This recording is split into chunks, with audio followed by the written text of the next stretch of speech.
A continuación os voy a presentar a Jaime Romano, arquitecto. Muy buenos días, Jaime. Todavía buenos días. Hoy quiere compartir una forma de licitación y adjudicación en dos tiempos que ha desarrollado aplicado a la vivienda unifamiliar. Así que os dejo con Jaime. Luego charlaremos con más profundidad acerca del tema que va a tocar, que como decíamos, va a hablar de la licitación y adjudicación en dos tiempos. Así que, Jaime, todo tuyo. Hola, buenas tardes. Gracias por venir. Voy a pasar directamente digamos, el formato. Yo estoy trabajando en Ibiza desde hace 20 años. He trabajado mucho con cliente inglés, porque prácticamente es lo que hay en el mercado. Entonces, he tenido que confrontar un poquito lo que es el sistema de organización de proyectos que tenemos en España con el sistema anglosajón, pues, que tiene otras formas de trabajar, ¿no?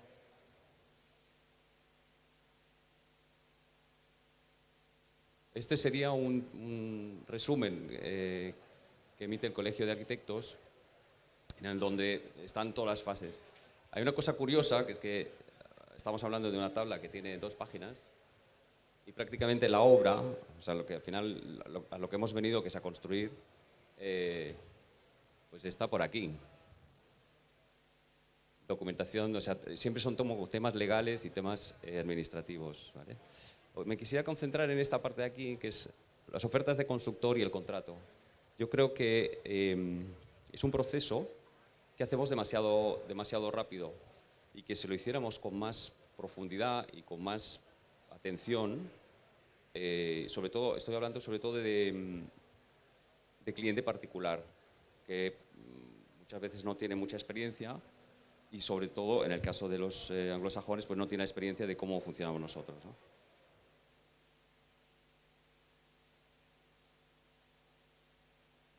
Este sería el sistema que aplican el RIBA, el del Colegio, digamos, de Arquitectos en Inglaterra. Es un sistema muy potente, está muy bien organizado y tiene esa idea de la rueda, ¿no? O sea, que tiene un concepto de que no es un elemento lineal, sino que las cosas son cíclicas y vuelven a empezar, ¿no? Entonces, hay unas fases que no aparecen en el sistema español, que son las de estrategia, de preparación. La equivalencia con el sistema nuestro, yo siempre tengo dudas, porque aparte que ellos cambian el sistema cada 3 años, con lo cual cuando te lo sabes, te lo vuelven a cambiar. Pero prácticamente ahora en el 2020 es el Concept Design, Spatial Coordination y Technical Design. Esto sería la parte, digamos, de concepto.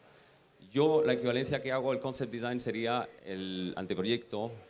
Spatial Coordination, que antes se llamaba de otra forma, sería el proyecto básico.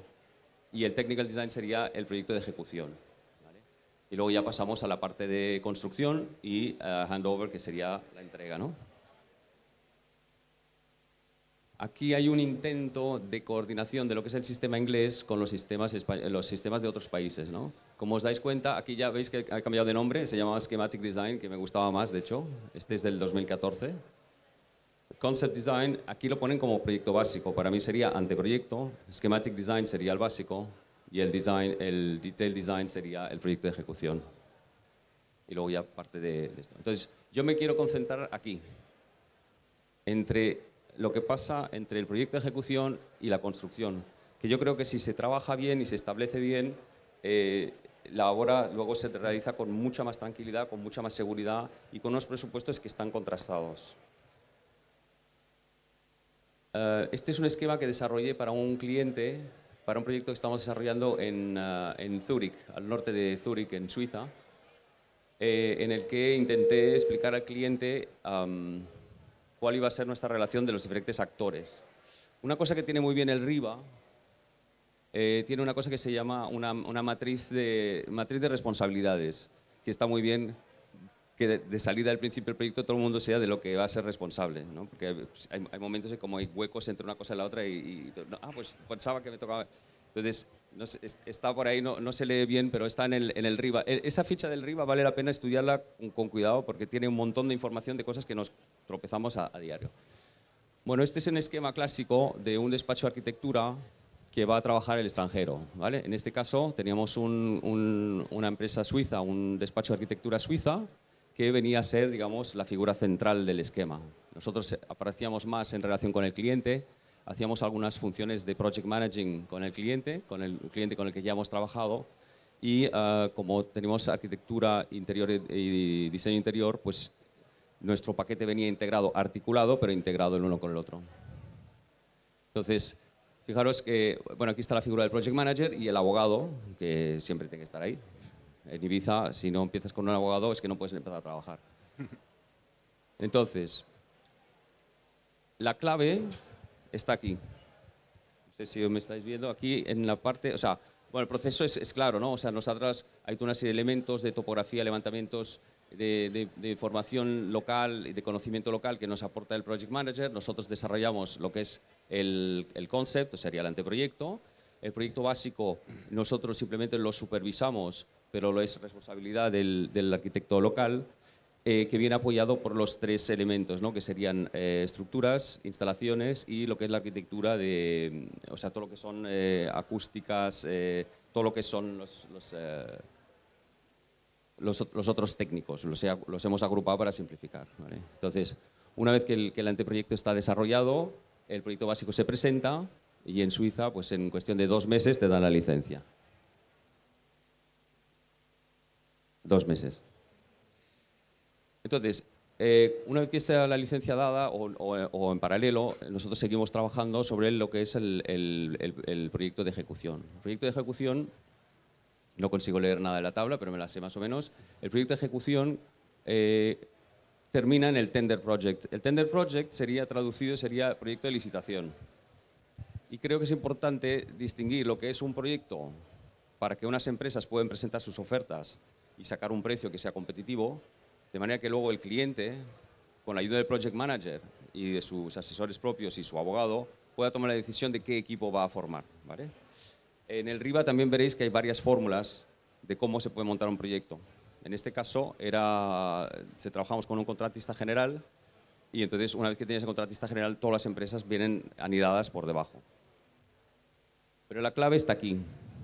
Una vez que tú has decidido cuál es la empresa, lo que yo estoy utilizando y lo he aplicado aquí en el último proyecto que hemos hecho en Ibiza y nos ha funcionado muy bien, es que invitas al constructor que ha ganado, en vez de coger las excavadoras y ponerse a trabajar, lo que haces es incorporar su departamento técnico y lo vuelvas a pasar por todo el filtro de instalaciones, de estructuras e incluso con el tema de interiorismo, ¿vale? Entonces, esto permite que trabajemos todo el proyecto juntos.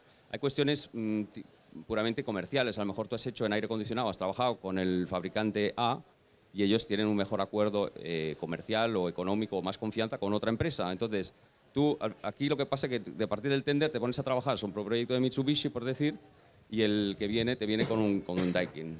Pero ya te pones a trabajar. De esta forma, lo que hacemos es, ponemos todo sobre la mesa. El contratista tiene un pago a cuenta, o sea que ya está involucrado y tiene unos medios económicos y un acuerdo firmado, y trabajas en equipo. Entonces todos los elementos se van introduciendo y se van trabajando. Si inviertes, tampoco hace falta más. Yo creo que si inviertes un mes bien invertido, luego los presupuestos suben. Eso es automático. O sea, si estás en un proyecto de 2 millones de euros, cuando terminas de esta lavadora, estás con 300.000 más.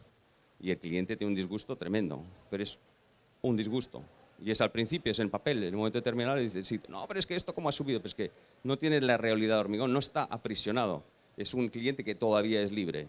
Todavía puede decir, no, es que yo no quiero esta calidad, o es que yo no quiero tal, o dónde se miden las paredes. Todavía puede tomar decisiones. Todo es en el papel, ¿vale? Generalmente se acaban aprobando estas, pero has recalibrado todo. Y cuando entras, todo el mundo entra en confianza y las cosas se han negociado, se han detectado los problemas y se han negociado las salidas entre el constructor, el cliente y el arquitecto. Y eso da una tranquilidad y una velocidad a la obra que es beneficiosa tanto para el cliente como para el constructor.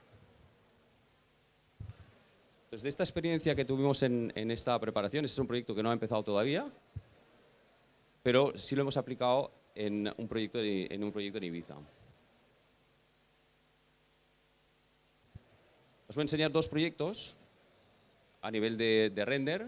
Este es el proyecto donde aplicamos el sistema, estamos terminando la obra y como dice el propio cliente, con mucho de eso, dice we are on time, we are on budget. ¿Vale? Son promotores hoteleros y el project manager que me controla a mí, o sea, el representante del cliente dice, no me ha pasado nunca.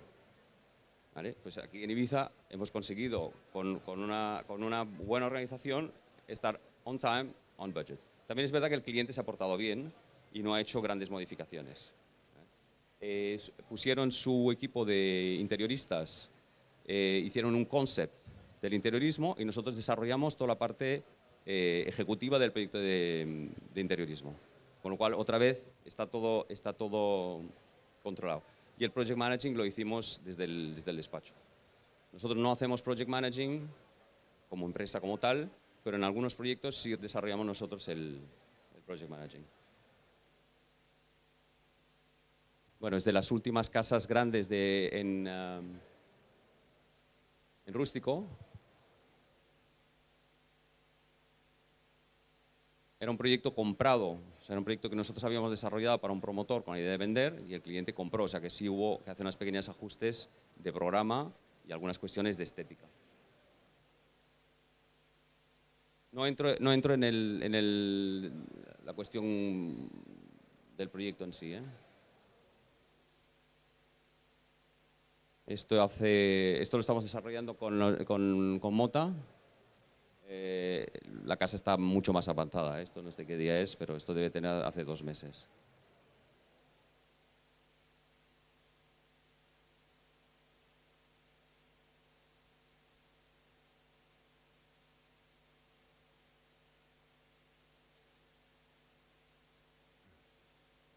Este es otro proyecto un poquito más grande que hemos desarrollado con el mismo constructor, pero con el sistema anterior. ¿Vale? Ya os puedo decir que no estamos ni on time ni on budget. ¿Vale? También el cliente se ha portado muy mal.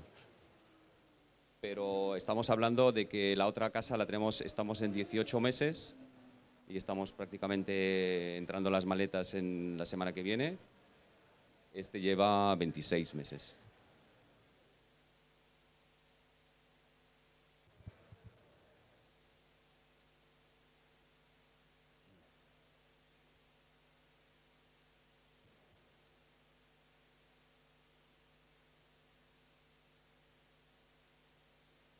Es un proyecto de ejecución muy complicada porque ha habido cambios en el propio cliente, ha habido cambios en la familia, entonces el proyecto ha sufrido un poquito. Le hemos intentado volver a dar la coherencia. Este también está más avanzado y ya estamos ajardinando. Gracias, María, por unas fotos maravillosas. El pavimento lo ha hecho Íñigo. Hecho una maravilla.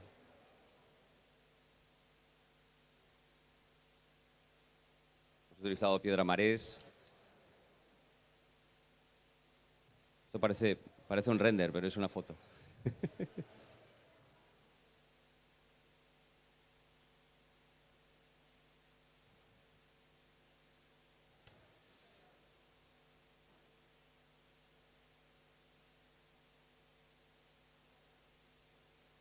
Vale. Entonces,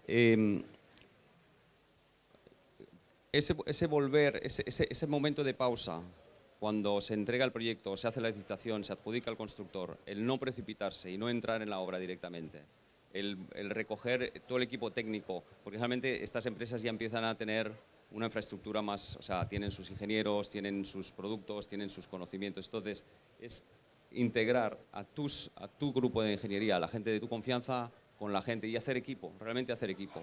Y en este caso, incorporar también al cliente en el proceso. ¿Vale? Entonces el proceso va viendo y se mueve todo en armonía. Desaparecen palabras como los precios contradictorios, ¿no? Que es una cosa que a mí me sale una especie como de... O sea, precios contradictorios en un particular, ¿sabes? Entiendo si estás haciendo una cosa para la administración o estás haciendo un hotel donde tienes una tabla Excel detrás y un business plan, está claro. Pero para un cliente que está aquí más o menos relajado, que ha ido al restaurante de la playa y le empiezas a hablar de precios contradictorios, es como... Creo que se puede hacer de una forma muy profesional y con un buen seguimiento, pero en armonía, intentando adaptar también el proyecto al cliente. También pasa en ese tipo de proyectos que el cliente se va incorporando, o sea, tú le enseñas imágenes y plantas y demás, y realmente entiende el proyecto casi cuando tiene la estructura y las ventanas puestas. De pronto es, pero esta habitación es así, ¿y por qué tengo un pilar entre medio? Pero si se te lo he explicado 20 veces, ¿no? Entonces también hay esa cuestión psicológica de que el cliente entra en el proyecto a una fase tardía cuando tú ya estás a piñón. Y entonces te empieza a dudar y hay que tener la paciencia y ¿no? Carreño decía que no, que había que tirar para el lado. Yo soy más prudente en ese sentido, ¿no? Que hay un momento que hay que saber parar e incorporar. Me ha pasado en proyectos de volver a diseñar toda una planta desde cero. Pero claro, hay que acordarlo, hay que detectar el problema, parar el tren e intentar encajarlo en el planning. Pero si hay que hacer el cambio, pues se hace. Entonces, otro elemento que quería aportar, ¿cómo estoy diciendo? La cuestión, o sea, la incorporación de los diferentes artesanos en la construcción. Para mí es una cosa que enriquece mucho el trabajo y enriquece mucho el resultado final. Hay una cosa mágica que cada vez utilizamos más, que es el shop drawing, ¿no? O sea, tú generas 4 planos de detalle, se los entregas a una empresa de metalistería, o luego os enseñaré ejemplos de metalistería, y tienes una empresa que con sus técnicos, su conocimiento, con los problemas de camión, de logística y demás, te devuelven, o sea, tú entregas 3 planos y ellos te devuelven 8.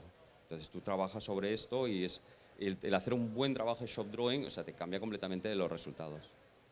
En este caso, contactamos con Juanjo, contactamos por internet, o sea, bajo una estrella, no sé, una alineación de planetas, y contactamos por internet con un maestro de obras del Masnou que conoce perfectamente la técnica de la Volta Catalana, ¿no? Os voy a enseñar imágenes. O sea, este señor desarrolla las páginas, o sea, desarrolla el 3D en ordenador y luego es él que coloca las piezas. O sea, es como... Vais a ver la belleza casi es más bonito el proceso que el resultado final. O sea, yo le he hecho correcciones sobre este punto y decir, oye, Jordi, si en vez de coger esta delineación, esta línea de aquí, esta arista, si en vez de cogerla según la perpendicular aquí, la cogemos sobre la parte de atrás, me dice, como tú quieras, pero vas a tener un desnivel de 2 milímetros en este punto con respecto a este. O sea, nos movemos a ese nivel.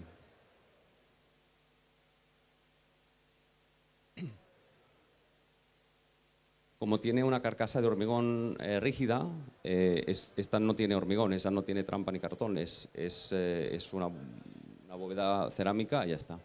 Cada perchante que tiene su anotación, su numeración y su punto. Estamos hablando de precisión de milímetros. Aquí veis todas las marcas.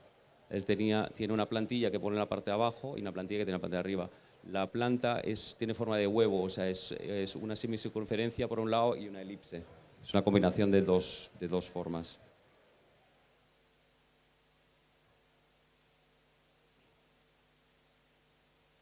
Este es otro proyecto que estoy haciendo con él, es una escala de menor que va a un sótano y es fantástico como el mismo proceso te va permitiendo. O sea, en este caso, si os fijáis, el cilindro es el que genera el encofrado. Esta sí es una losa de hormigón, o sea, el ladrillo sirve de encofrado perdido y va hormigonada por encima, o sea que al final prácticamente el ladrillo lo podríamos quitar todo. Entonces esto es el cilindro, veis la marca del corte que vamos a hacer y prácticamente hemos estado modificando la escalera sobre el propio, o sea, es casi en maqueta 1 a 1.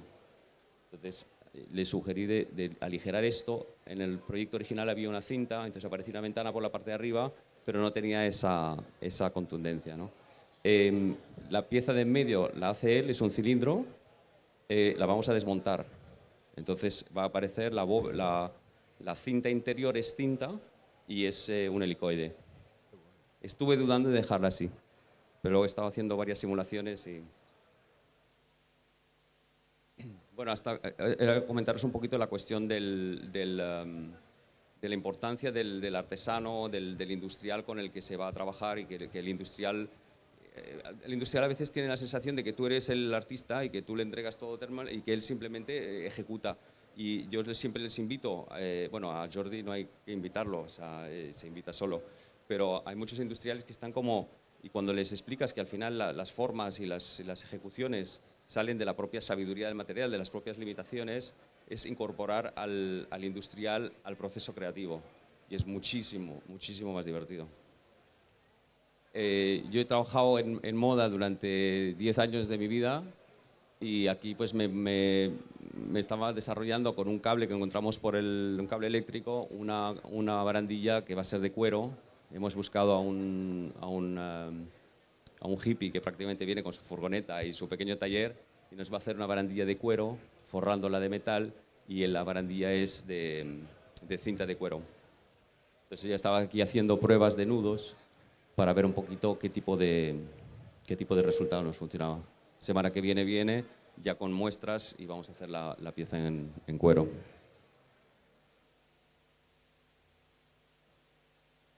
Esta es una escalera que hicimos, es una escalera, es un entorno marino extremo, entonces es una escalera que está hecho de inox 316, lacada con pintura de barco, y está montada en pedazos. Aquí es donde veis la importancia que puede tener un shop drawing. Todos estos planos que estáis viendo son los planos que desarrolló la empresa de Vicente Torres, en este caso, para el emplantillado de sus propias piezas, ¿no? Las piezas ya verían con una imprimación, pero son piezas de inox.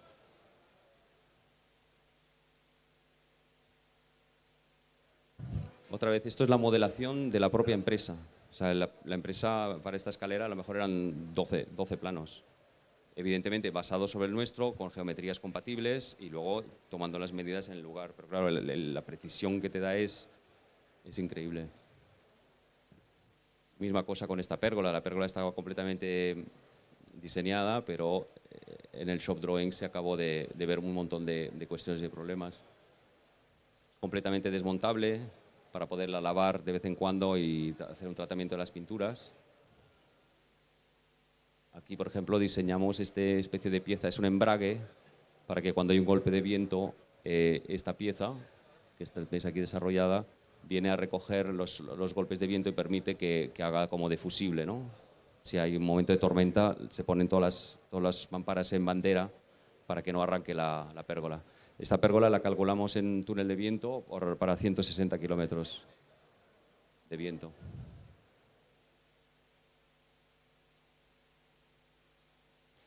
Aquí trabajamos con una empresa alemana con unos focos. Les hicimos hacer un certificado especial diciendo que las condiciones eran muy extremas y que nos garantizaban que la pintura aguantaría. Nos lo firmaron. A los 6 meses les devolvemos todos los focos porque no aguantaron el impacto.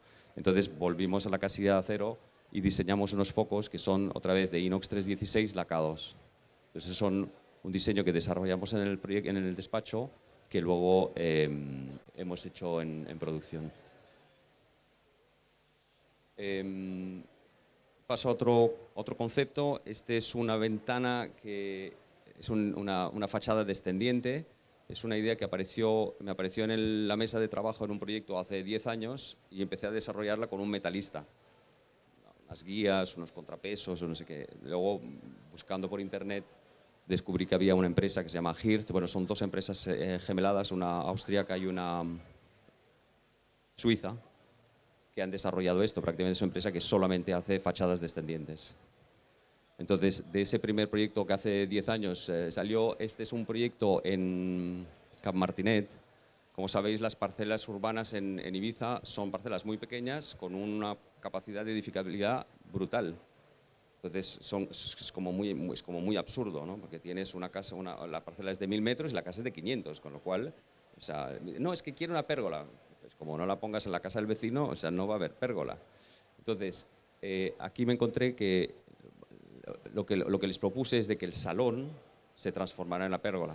O sea, prácticamente estamos hablando de un frente de 17,80, tiene un sótano, porque la casa ya tenía un sótano.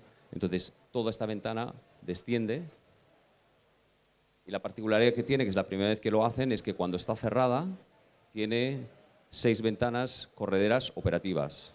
Esto me dijeron de salida que no se podía hacer. Aquí pasa un poquito lo contrario, ¿no? Que tú fuerzas un poco al industrial y el industrial tiene sus estándares. Si tú le metes presión, pues llegas a sacar. Entonces, aquí han desarrollado la primera fachada que sube y baja, que puede tener un uso normal. O sea, si estás en invierno y quieres simplemente abrir un poco la ventana, lo puedes hacer. Me tuve que pelear con los núcleos estos, porque estos son suizos, con lo cual el núcleo era así. Entonces empecé a apretar, apretar, apretar, hasta que pusimos un núcleo que tiene una proporción razonable.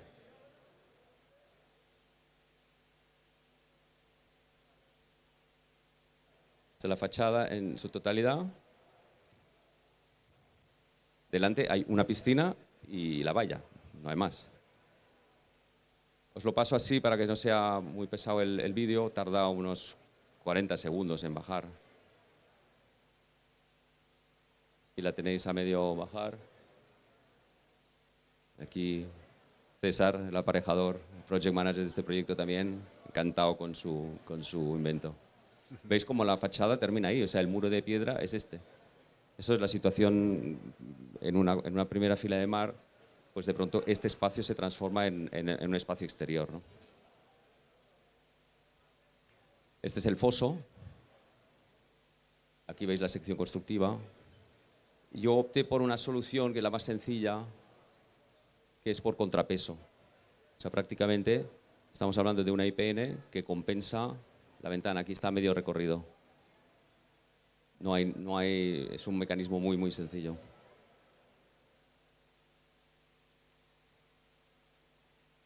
Esto es el caso extremo de cuando, o sea, esto es los fondos de inversión haciendo arquitectura, ¿vale? Que vienen con una tabla Excel y empiezan a decir tonterías. Este es un edificio que propusimos una reforma, es un edificio del año 69, en donde no se han cambiado las membranas, las impermeabilizaciones, desde el año, y es orientación oeste. Entonces, como no les cuadraba los números, pues no hay ningún problema. Cogieron la raya de impermeabilizaciones y la quitaron. Entonces la tabla Excel les volvía a funcionar y siguieron.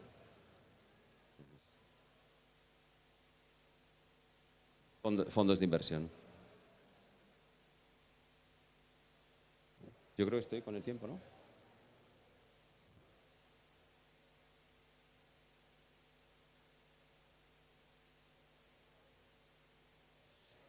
Bueno, os comento dos proyectos más. Esto es una clienta mía de Ibiza que tenía una propiedad en Barbados. Estaba justo después de hacer un proyecto con nosotros, me dice, ay, es que estoy intentando hablar con mi arquitecto de Barbados, pero no me entiende. Dice, ¿cómo me gustaría trabajar contigo? Digo, pues chica, no hay ningún problema. Entonces, este es un pequeño proyecto en la costa este. Estos son alíseos, vientos muy fuertes continuos. Entonces es una especie de cajita que se cierra y que durante los momentos de más viento está completamente cerrada. Tienes las 3 habitaciones arriba y abajo simplemente es un espacio que se cierra con un sistema de persianas para proteger la casa cuando está vacía o por la noche. Ese sería el espacio en el interior. Ya veis el mar Bravo al fondo, continuamente sensación de viento. Las habitaciones arriba son muy reducidas, recogiendo las técnicas de construcción de Barbados.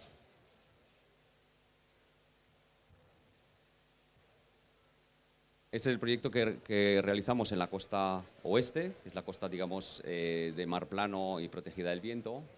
Pues parece otra isla.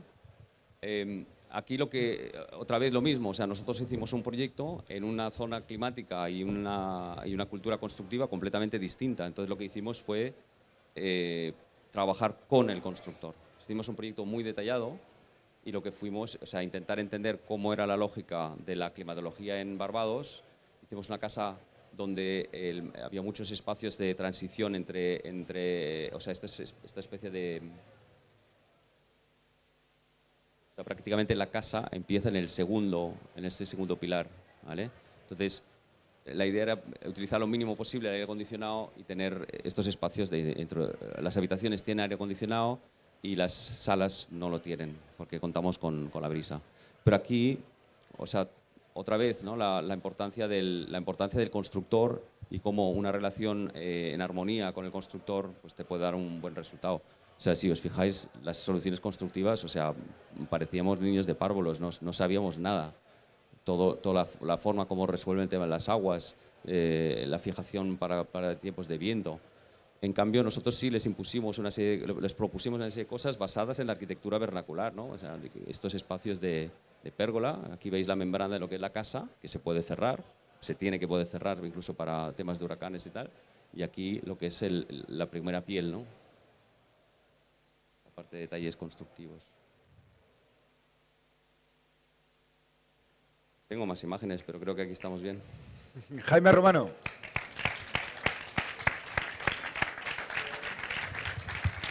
¿No? Pues cógelo. Yo después de ver tus trabajos, menuda exquisitez, sin lugar a dudas. Te quería hacer un par de preguntas, y además ahora que no nos oye nadie, me gustaría saber cuál es tu opinión, o que me dijeras cuál es la fórmula perfecta para una buena arquitectura. Porque veo tanta exquisitez en tus trabajos que me encantaría saber cuál es tu respuesta.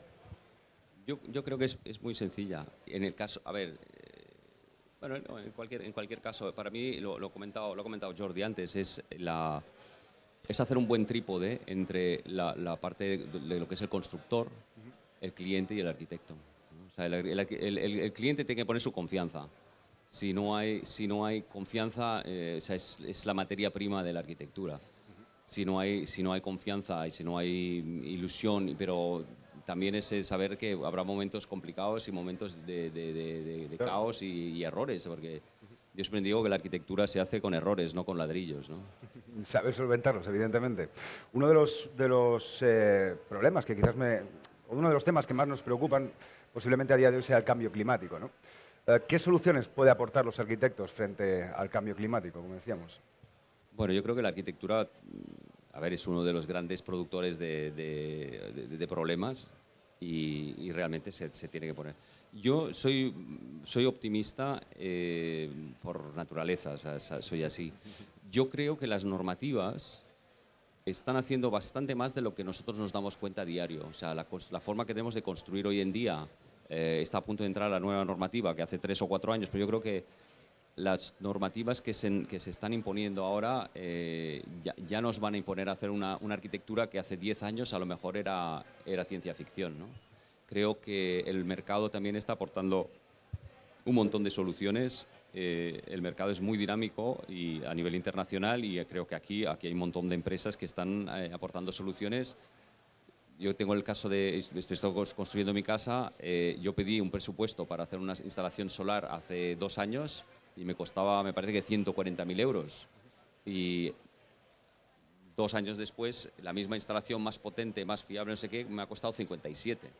¿Vale? Entonces, realmente creo que estamos, queda por hacer, hay que mentalizar. Muchas veces es el propio cliente que no es consciente, o sea, todo el mundo es ecológico, pero cuando le dices, oye, no, podríamos hacer una casa passive house, uy, no, esto sería muy complicado, porque, o sea, hay mucho bla bla, pero luego a la hora de la verdad, clientes que se comprometan con ese tipo de planteamientos, hay que pelear, pelear. Y ya para terminar, ¿qué tipo de cambios te gustaría ver por parte de la administración? Todos. No, yo creo que, a ver, yo creo que hay como una especie de confusión. Yo creo que la normativa en Ibiza tiene que ser restrictiva o muy restrictiva, ¿vale? Y siempre lo decimos desde el colegio. Yo creo que en el colegio hay un ambiente de mucha cohesión y de un trabajo en común. Yo creo que Ibiza tiene que tener una normativa muy estricta y restrictiva. Lo único que pido es que sea clara. Importante, sin lugar a dudas. Pues Jaime Romano, te agradezco mucho estos minutos de charla y pediría un fuerte aplauso para Jaime Romano, arquitecto, y muchísimas gracias. Nosotros continuamos con más invitados que van a ir pasando a lo largo del día y no me olvido de la gente que nos estáis viendo a través de Instagram y Facebook, a través de las redes sociales desde este Ibiza Home Meeting. Gracias.